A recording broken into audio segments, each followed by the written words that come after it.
നമസ്കാരം. ഇത് രാമായണ മാസമാണ്. സത്യത്തിൽ രാമായണത്തിനായി ഒരു മാസം ഇല്ല. എല്ലാ ദിവസവും നമുക്ക് രാമായണം വായിക്കാവുന്നതാണ്.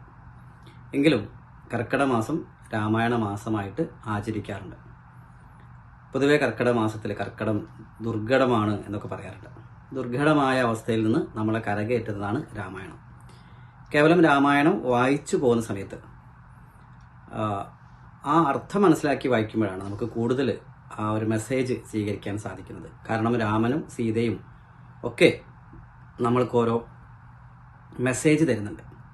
അതുകൊണ്ടായിരിക്കാം ലോകത്ത് ഒരു സിനിമ നമ്മൾക്ക് 4 or 5 പ്രാവശ്യം കാണാം.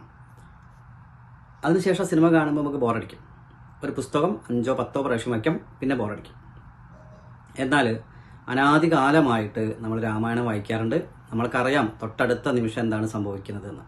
എങ്കിലും നമ്മൾ വളരെ താല്പര്യത്തോടു കൂടി രാമായണം വായിക്കാറുണ്ട്.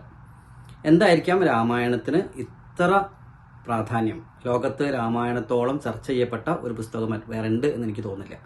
ലോകം മുഴുവൻ രാമായണം ചർച്ച ചെയ്യപ്പെട്ടിട്ടുണ്ട്. പല ഭാഷകളിൽ രാമായണമുണ്ട്. പ്രാദേശികമായി പല സ്ഥലത്തും, ഈവൻ നമ്മുടെ ട്രൈബ്സിൻ്റെ ഇടയിൽ പോലും രാമായണം ഒരു രീതിയിൽ അവർ വായിക്കുന്നുണ്ട്. അപ്പം ഇത്ര സ്വാധീനം രാമായണത്തിന് വരാൻ കാരണം രാമായണം നമ്മളുടെ ഹൃദയവുമായി ചേർന്ന് നിൽക്കുന്നു, നമ്മുടെ ജീവിതവുമായി വളരെയധികം ചേർന്ന് നിൽക്കുന്നു എന്നുള്ളതാണ്. രാമായണത്തിൽ ഒരു മനുഷ്യൻ ജീവിതത്തിൽ അനുഭവിക്കാൻ സാധ്യതയുള്ള അതിൻ്റെ എക്സ്ട്രീം അവസ്ഥ രാമൻ അനുഭവിക്കുന്നുണ്ട്. അതുകൊണ്ട് നമ്മൾ പലപ്പോഴും നമ്മളെ ജീവിതത്തിൽ ഒരവസ്ഥ ഉണ്ടാകുമ്പം ഈ അവസ്ഥ വന്നപ്പോൾ രാമൻ എന്താണ് ചെയ്തത്, ഈ അവസ്ഥ വന്നപ്പോൾ സീത എന്താണ് ചെയ്തത് എന്ന് നമ്മൾ ആലോചിക്കേണ്ടതുണ്ട്.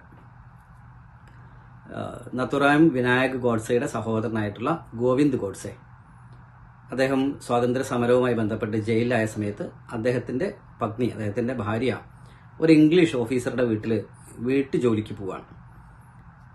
അങ്ങനെ അവർ രാത്രി പാത്രം കഴുകുന്ന സമയത്ത് അറിയാതെ വളരെ നൈസർഗികമായിട്ട് അവർ ഷെല്ലിയുടെ ഒരു സോണറ്റ് മൂളും. വളരെ വിദ്യാഭ്യാസമുള്ള സ്ത്രീയാണ്. ഇത് കേട്ട് വന്ന ബ്രിട്ടീഷ് ഓഫീസർ ആ സ്ത്രീയോട് ചോദിക്കുന്നുണ്ട്, നിങ്ങൾ വളരെ വിദ്യാഭ്യാസമുള്ള ആളാണെന്ന് എനിക്ക് മനസ്സിലായി നിങ്ങളുടെ ഈ സോണറ്റ് കേട്ടപ്പോഴേക്കും, പിന്നെ എന്തിനാണ് നിങ്ങൾ എൻ്റെ വീട്ടിൽ ജോലിക്ക് നിൽക്കുന്നത്? ഞാൻ നിങ്ങൾക്ക് നല്ല ജോലി തരാം എന്ന് പറഞ്ഞപ്പോൾ അവർ അദ്ദേഹത്തോട് പറഞ്ഞത്, ഭർത്താവ് കൂടെ ഇല്ലാത്ത സമയത്ത് ഒരു ഭാര്യ എങ്ങനെയാണ് ജീവിക്കേണ്ടത് എന്ന് സീതാദേവി ഞങ്ങൾക്ക് പറഞ്ഞു തന്നിട്ടുണ്ട് എന്നുള്ളതാണ്. ഒരുപക്ഷെ അത് വലിയൊരു ഇൻസൈറ്റ് ആയിരുന്നു. സീതയെക്കുറിച്ച് ആ ഓഫീസർ പഠിക്കാനൊക്കെ കാരണമായത് ഈ ഒരു വാചകത്തിൻ്റെ ആ ശക്തി കൊണ്ടാണ്. അങ്ങനെ നമ്മളെ ജീവിതത്തിനോട് വളരെ ചേർന്ന് നിൽക്കുന്ന ഒരു ഗ്രന്ഥമായി രാമായണം മാറിയതിൻ്റെ പിന്നിൽ രാമായണ തത്വമാണ്. ഭാരതത്തിൽ ഒരു പ്രത്യേക രീതിയിലാണ് ദർശനങ്ങളെ അവതരിപ്പിച്ചിട്ടുള്ളത്. കഥകളായിട്ടും സാഹിത്യമായിട്ടൊക്കെയാണ് വലിയ വലിയ തത്വങ്ങളെ അവതരിപ്പിച്ചിട്ടുള്ളത്. ആ കഥയിൽ നിന്നും തത്വത്തെ വേർതിരിച്ചെടുക്കേണ്ടതുണ്ട്. ഇപ്പം രാമായണ തത്വം നമ്മൾ ഇന്ന് ചർച്ച ചെയ്യുന്നത് രാമായണ തത്വമാണ്. രാമായണത്തിലെ ഓരോ കഥാപാത്രങ്ങളും വലിയ ഓരോ തത്വങ്ങളെ പ്രതിനിധീകരിക്കുന്നുണ്ട്. എല്ലാവർക്കും കഥ കേൾക്കാൻ ഇഷ്ടമായതുകൊണ്ട് കഥാരൂപത്തിൽ പറഞ്ഞു എന്ന് മാത്രമേ ഉള്ളൂ. രാമായണത്തിലെ ഓരോ കഥാപാത്രങ്ങളും അങ്ങനെയാണ്. വ്യാസൻ തന്നെ രാമായണത്തിൽ പറയുന്നൊരു കാര്യം, രാമായണത്തിൻ്റെ ഏറ്റവും അവസാനം വാത്മീകി പറയുന്നൊരു കാര്യം, ആരൊക്കെയാണ് കഥാപാത്രങ്ങൾ എന്ന് പറഞ്ഞു വയ്ക്കുന്നുണ്ട്. ആത്മരൂപി രാമ, മനോരൂപി സീത, ശ്രദ്ധാരൂപി ച ലക്ഷ്മണ, ഭോഗരൂപിശ്ച രാവണ, ശ്വാസരൂപി ഹനുമത് എന്നാണ്. ഓരോന്നിനെ വിശദമായിട്ട് നോക്കുന്ന സമയത്ത് ശ്രീരാമൻ ആത്മാവാണ്. ശ്രീരാമന് ആത്മാരാമൻ എന്നൊരു പേരുണ്ട്. ആത്മാവ്, എൻ്റെ ഉള്ളിൽ അല്ലെങ്കിൽ നമ്മളെല്ലാവരുടെ ഉള്ളിൽ വിളങ്ങി നിൽക്കുന്ന ചൈതന്യമാണ് ആത്മാവ്. ഞാൻ എന്ന് പറയുന്നത് എൻ്റെ ആത്മാവിനെ കുറിച്ചാണ്. ഞാൻ ശരീരം എന്ന് പറയാറില്ല, എൻ്റെ ശരീരം എന്നേ പറയാറുള്ളൂ. ഈ ശരീരം എൻ്റേതാണ്. ഈ ശരീരത്തിൻ്റെ ഉടമസ്ഥനായിരിക്കുന്നത് ഞാനാണ്. ആ ഞാൻ ജനന മരണങ്ങളില്ലാത്ത ശുദ്ധബോധമാണ്. അതാണ് ശ്രീരാമൻ. മനോരൂപി സീത മനസ്സാണ്. മനസ്സ്, ഞാൻ എൻ്റെ കൂടെ മനസ്സ് നിൽക്കുമ്പോഴാണ് എനിക്ക് സ്വാതന്ത്ര്യം ഉണ്ടാകുന്നത്. എന്നാൽ ആ സീതയെ എപ്പോഴും തട്ടിക്കൊണ്ടുപോകുന്ന ഒരാളുണ്ട്, അത് രാവണനാണ്. മനസ്സിനെ തട്ടിക്കൊണ്ടുപോകുന്നത് ആരാണ്? രാവണനാണ്. ആ രാവണൻ ഭോഗങ്ങളാണ്. ഭോഗരൂപിച്ച രാവണ. ഭോഗങ്ങൾ എന്ന് പറയുമ്പോൾ നമ്മളെ ചുറ്റിലും കാണുന്ന നമ്മളെ ഭ്രമിപ്പിക്കുന്ന കാര്യങ്ങൾ, നമ്മളെ ഇന്ദ്രിയങ്ങളെ ആകർഷിക്കുന്ന കാര്യങ്ങൾ. അങ്ങനെയായാൽ സന്തോഷമാവും, ഇങ്ങനെയായാൽ സന്തോഷമാവും, അത് കണ്ടാൽ എനിക്ക് വേണം, ഇത് കണ്ടാൽ എനിക്ക് വേണം, ഇതെനിക്ക് വേണം, അല്ലേ? സീതയ്ക്ക് ആ പൊന്മാനെ കാണുന്ന സമയത്ത് അതെനിക്ക് വേണം എന്ന് തോന്നുന്ന തരത്തിലാണ് ഈ രാമായണം കഥയുടെ വലിയൊരു ട്വിസ്റ്റ് സംഭവിക്കുന്നത്. അവിടെ സ്വർണ്ണമാനെ അവതരിപ്പിച്ചത് ഈ ഭോഗങ്ങളോടുള്ള ആസക്തിയാണ്. സീതയ്ക്ക് അത് വേണം എന്ന് തോന്നുന്നുണ്ട്. അപ്പം രാമൻ പറയുന്നുണ്ട് അത് പോണ്ട, അത് അല്ല എന്ന് പറയുന്നുണ്ടെങ്കിലും അത് സീത സമ്മതിക്കുന്നില്ല. എനിക്കത് കിട്ടിയേ പറ്റൂ എന്നാണ് പറയുന്നത്. ഇങ്ങനെ മാരീചൻ സ്വർണ്ണമാനായി വന്ന സമയത്ത് ആ മാരീചനെ കിട്ടാൻ വേണ്ടി സീത രാമനെ പറഞ്ഞയക്കുന്നു. ആ രാമൻ പോയ സമയത്ത് പിന്നെ അവിടുന്ന് കരച്ചിൽ കേട്ടു ഈ മാരീചന്റെ മായാവിയുടെ പ്രവൃത്തി കൊണ്ട്. ആ സമയത്ത് ലക്ഷ്മണനെ പറഞ്ഞയക്കും. ലക്ഷ്മണൻ ശ്രദ്ധയാണ്. അപ്പൊ ലക്ഷ്മണൻ ഉപദേശിക്കുന്നുണ്ട്, എൻ്റെ ഏട്ടൻ ലോകത്തൊരാൾക്കും പരാജയപ്പെടുത്താൻ സാധിക്കില്ല. ഈ കാട്ടിൽ ഒരുപാട് മായാവികളുണ്ട്. ഈ മായാവികളുടെ എന്തോ ഒരു വിദ്യയാണത്, നമ്മളത് കാര്യമാക്കേണ്ടതില്ല.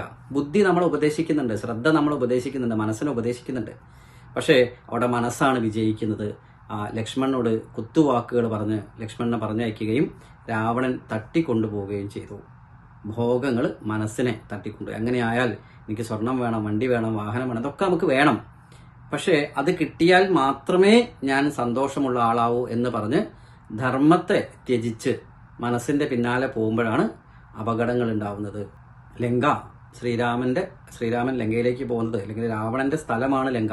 ലങ്ക സ്വർണ്ണമയിയാണ്. അത് ഭൗതികമായ എല്ലാ വസ്തുക്കളുടെയും കേന്ദ്രമാണ്. രാമൻ കാട്ടിലാണ്, അയോധ്യയിലാണ്, പിന്നീട് കാട്ടിലാണ് ഉണ്ടാവുന്നത്. അവിടെ ഈ സീതയെ തട്ടിക്കൊണ്ടുപോയി, അതായത് മനസ്സിനെ ഭോഗങ്ങൾ തട്ടിക്കൊണ്ടുപോയി. ഇനി രാവണന്റെ അടുത്തുനിന്നും സീതയെ രക്ഷിക്കണം, ഭോഗങ്ങളിൽ നിന്ന് മനസ്സിനെ രക്ഷപ്പെടുത്തണം. അതിന് 2 പേരുടെ സഹായം കിട്ടും. അത് ലക്ഷ്മണനും ഹനുമാനുമാണ്. ഈ ലക്ഷ്മണൻ ബോധം നിരന്തരം നമ്മളോട് പറയുന്നുണ്ട്, ധർമ്മത്തെക്കുറിച്ച് നമ്മളോട് പറയുന്നുണ്ട്. പക്ഷെ മനസ്സ് അത് കേൾക്കുന്നില്ല. അവിടെ ബോധവും ശ്രദ്ധ, ലക്ഷ്മണൻ എന്ന് പറയുന്നത് ശ്രദ്ധയാണ്. ശ്രദ്ധാരൂപിച്ച ലക്ഷ്മണ, ശ്വാസരൂപി ഹനുമാൻ. പ്രാണായാമം ചെയ്യുക. കാരണം മനസ്സിനെ നിയന്ത്രിക്കാൻ ഏറ്റവും നല്ല വഴി ശ്വാസത്തെ ശ്രദ്ധിക്കുക എന്നുള്ളതാണ്. നമുക്ക് ഓരോ മാനസികാവസ്ഥ ഉണ്ടാകുന്ന സമയത്ത് ഓരോ രീതിയിലാണ് ശ്വാസോച്ഛ്വാസം ഉണ്ടാവുക. നമുക്ക് ദേഷ്യം വരുമ്പോൾ വളരെ ഫാസ്റ്റ് ആയിരിക്കും, അല്ലേ? വളരെ പെട്ടെന്നൊരു ഒരു മരണവാർത്തയോ ഒരു അപകട വാർത്തയോ കേൾക്കുന്ന സമയത്ത് നമ്മുടെ ശ്വാസം നിന്ന് പോകും, വായ അങ്ങനെ പൊളിച്ചു പോകും. വളരെ സന്തോഷമുള്ള സമയത്ത് വളരെ സാവധാനമാണ് നമ്മൾ ശ്വസിക്കുക. അപ്പം ഈ ശ്വാസം, മാനസികാവസ്ഥ മാറുന്ന സമയത്ത് നമ്മുടെ ശ്വാസം മാറുന്നുണ്ടെങ്കിൽ ശ്വാസത്തെ ശ്രദ്ധിച്ചുകൊണ്ട് മാനസികാവസ്ഥയെ മാറ്റാൻ പറ്റും. അവിടെയാണ് ഏറ്റവും ബലവാൻ വായുപുത്രനാണ് ഹനുമാൻ. ലോകത്ത് ഏറ്റവും ശക്തിമാനാണ്. ലോകത്ത് ഏറ്റവും ശക്തിയുള്ളത് നമ്മളുടെ ശ്വാസമാണ്. അവിടുന്ന് ശ്വാസം ഉപയോഗിച്ച്, ശ്രദ്ധ ഉപയോഗിച്ച്, അറിവാണ് ലക്ഷ്മണൻ. എന്തറിഞ്ഞാലാണോ മറ്റൊന്നും അറിയേണ്ടതായിട്ടുള്ളത്, മറ്റൊന്നും അറിയേണ്ടാത്തത്, അതാണ് യഥാർത്ഥ അറിവ്. അത് ആത്മാവിനെ കുറിച്ചുള്ള അറിവാണ്. ആത്മാവിന്റെ കൂടെയാണ് ലക്ഷ്മണനുള്ളത്. ആ ലക്ഷ്മണൻ എന്ന വാക്ക് തന്നെ ലം എന്ന് പറയുന്നത് മൂലാധാരത്തിലെ നമ്മളുടെ പൃഥ്വിതത്വമാണ്. പൃഥ്വിതത്വത്തിന്റെ ബീജമാണ് ലം. സഹസ്രാര പത്മത്തിന്റെ ബീജമാണ് ക്ഷം. ഇപ്പോൾ ലക്ഷ്മണൻ എന്ന് പറയുന്നത് ഉയർന്ന ബോധാവസ്ഥയാണ്. മൂലാധാരത്തിലുള്ള ബോധത്തെ സഹസ്രാരത്തിൽ എത്തിക്കുന്നതാണ്. ആ ലക്ഷ്മണന്റെയും ഹനുമാന്റെയും സഹായത്തോടു കൂടി മനസ്സിനെ ആത്മാവിന്റെ കൂടെ നിർത്തുക എന്നുള്ളതാണ്. അവിടെ പിന്നെ മനസ്സ് പറയുന്ന സ്ഥലത്തേക്കല്ല നമ്മൾ പോവുക, നമ്മൾ പറയുന്ന സ്ഥലത്തേക്ക് മനസ്സിനെ കൊണ്ടുവരാൻ പറ്റും. ഇന്ദ്രിയ വിജയം ഉണ്ടാവുന്നത് അങ്ങനെ. ശ്രീരാമനും സീതയും ലക്ഷ്മണനും ഹനുമാനും ഒരുമിച്ചിരിക്കുന്ന സമയത്ത് ആ സ്ഥലത്തെയാണ് അയോധ്യ എന്ന് വിളിക്കുന്നത്. അയോധ്യ എന്ന വാക്കിനർത്ഥം യോധനമില്ലാത്ത സ്ഥലം. യോധനമില്ലാത്ത സ്ഥലം യാതൊന്നാണോ തത് അയോധ്യ എന്നുള്ളതാണ്. അപ്പൊ തീർച്ചയായിട്ടും ഇതുപോലെ എല്ലാ കഥാപാത്രങ്ങളും ഓരോ കാര്യങ്ങളെ സൂചിപ്പിക്കുന്നതാണ്. ഇപ്പൊ രാവണന്റെ കുറിച്ച് പറയുന്ന സമയത്ത് രാവണനും അതുപോലെ കുംഭകർണനും വിഭീഷണനും 3 ആൾക്കാർ. ഈ 3ഉം സത്വം രജം തമം എന്ന് പറയുന്ന 3 ഗുണങ്ങളാണ്. വിഭീഷണൻ സത്വഗുണപ്രധാനിയാണ്, രാവണൻ രജോ ഗുണപ്രധാനാണ്, അല്ലെങ്കിൽ രജോ ഗുണമാണ്. കുംഭകർണൻ എപ്പോഴും ഉറങ്ങുന്ന ആളാണ്, തമോ ഗുണമാണ്. ഈ 3 കാര്യങ്ങൾ ഒരു മനുഷ്യന്റെ ഉള്ളിലുണ്ട്. അവിടെ നോക്കൂ, വിഭീഷണനാണ് ആത്യന്തികമായി ആത്മാവിനോട് ചേർന്ന് നിൽക്കുന്നത്. ആത്മാവ് വിഭീഷണനോട് ചേർന്ന് നിൽക്കുകയും വിഭീഷണൻ രാജാവാവുകയും ചെയ്യുന്നു. സത്വഗുണമാണ് അവിടെ ആത്മാവിനോട് ചേർന്ന് നിൽക്കുന്നത് വിജയിക്കുന്നത്. എന്നാൽ രജോ ഗുണം നമുക്ക് ആവശ്യമുണ്ട്, തമോ ഗുണം ആവശ്യമുണ്ട്. പക്ഷേ തമോ ഗുണം മാത്രം കൂടുതലാവുമ്പോഴും രജോ ഗുണം മാത്രം അധികമാവുമ്പോഴും നമ്മൾക്ക് അവിടെ പ്രശ്നങ്ങൾ ഉണ്ടാവുന്നു, അഹങ്കാരം ഉണ്ടാവുന്നു. വിഭീഷണന് അഹങ്കാരമില്ല. അപ്പം അങ്ങനെ ഈ രാമായണത്തിലെ ഓരോ കഥാപാത്രങ്ങളും സുഗ്രീവൻ ശരിയായ രീതിയിൽ ഇന്ദ്രിയങ്ങളെ നിയന്ത്രിക്കുന്നവൻ.